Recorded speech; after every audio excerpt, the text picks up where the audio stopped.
селе Приуральское Печорского района семья с 3 детьми осталась без крова в ночь с 22 на 23 февраля. Их дом сгорел дотла. В ту ночь температура в районе опустилась до минус 45 градусов.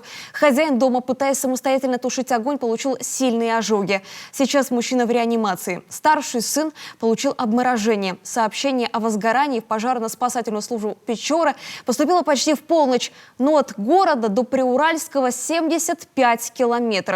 И пока огнеборцы добирались, к тушению пожара приступили местные добровольцы. Их силами удалось спасти от огня хозяйственные постройки и соседние дома. Сегодня идет сбор средств и необходимых вещей для пострадавших.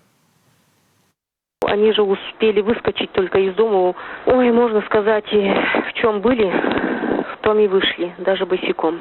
Побежали до соседского дома. И, видите, это произошло еще в ночное время, уже, можно сказать, все спали. Ну, буквально вот за считанные секунды огонь охватил весь дом полностью. Они смогли только вынести часть документа. Вот у хозяйки дома паспорт сгорел, сейчас будем восстанавливать. У хозяина паспорт, слава богу, как-то вот успели они вынести, и у детей свидетельство о рождении тоже.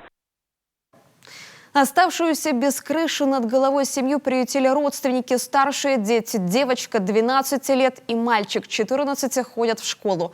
А младшей дочке еще нет и года. Администрация сельского поселения готовит обращение в администрацию района с просьбой оказать пострадавшим единовременную материальную помощь. Также рассматривается вопрос с жильем.